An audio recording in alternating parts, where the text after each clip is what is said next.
Shalom saudara, di era Pentakosta ketiga ini, Gembala kita, Pendeta Dr. Insinyur Niko Nyotraharjo, terus menekankan mengenai pencurahan Roh Kudus yang terbesar dan terakhir, sedang dan akan terjadi, supaya menyelesaikan amanat agung Tuhan Yesus.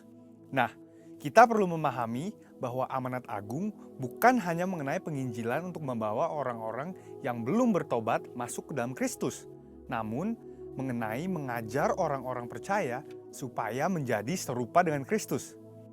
Bagaimana hal tersebut dapat terjadi? Tuhan Yesus katakan, "Jadikan semua bangsa muridku." Pemuritan adalah bagian yang sangat penting dalam penyelesaian amanat agung Tuhan Yesus. Kabar baiknya, di seluruh dunia, hampir semua gereja memiliki program pemuritan yang sudah berjalan sejak gereja tersebut ada.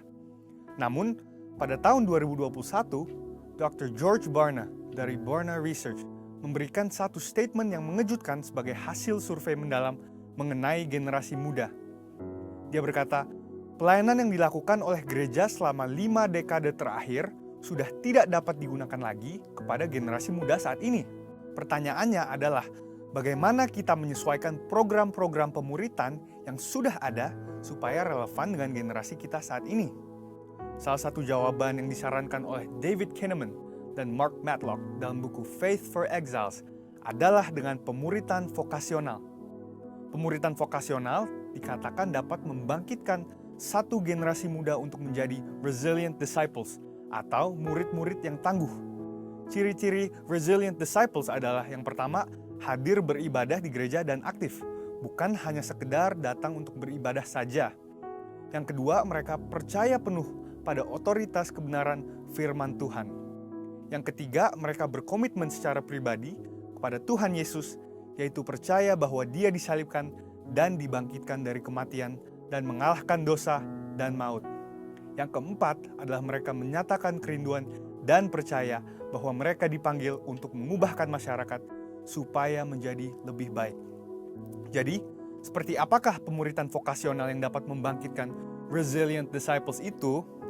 Selain bersama-sama mempelajari Alkitab, murid-murid dibimbing dalam hal vokasi atau keahlian yang dimilikinya. Bayangkan seorang calon dokter yang dibimbing oleh seorang dokter ternama yang takut akan Tuhan. Selain mengarahkan untuk sukses sebagai seorang dokter, sang mentor juga membagi hidup dan pengalamannya bagaimana dia menjadi sukses dalam profesinya. Atau mungkin seorang pengacara yang berbagi tips untuk tetap takut akan Tuhan di saat menghadapi dilema moral. Pemuritan vokasional bukan hanya khotbah, berbagi cerita tentang kesuksesan atau mendapatkan kekayaan yang berlimpah. Namun pemuritan vokasional adalah mempersiapkan generasi muda untuk menjalani hidup mereka di dunia kerja dan bagaimana menghadapi situasi atau realita apabila mereka tidak mendapatkan apa yang mereka harapkan.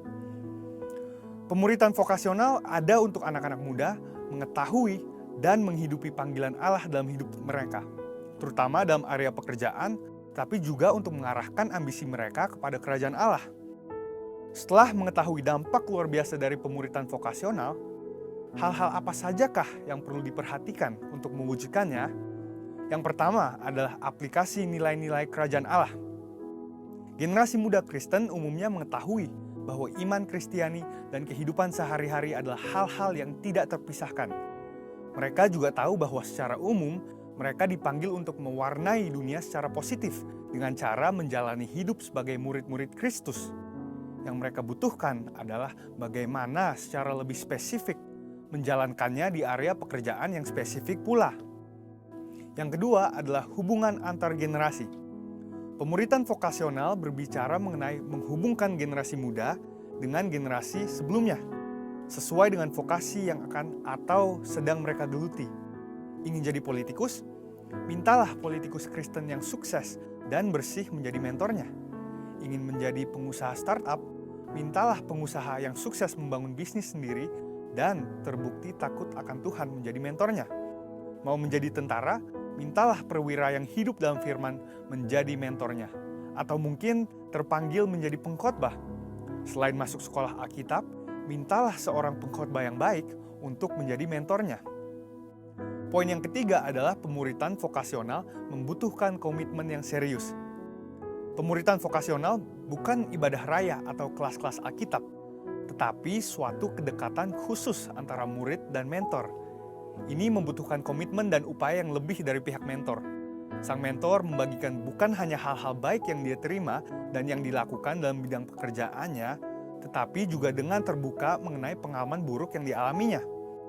Mentor membagikan bagaimana ia menang atas semua hal itu.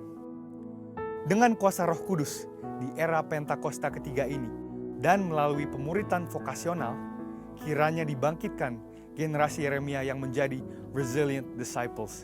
Saudara, untuk penjelasan lebih lengkapnya dari tim teologi kami, silahkan klik link yang ada di atas atau scan QR Code yang tersedia. Tuhan Yesus memberkati.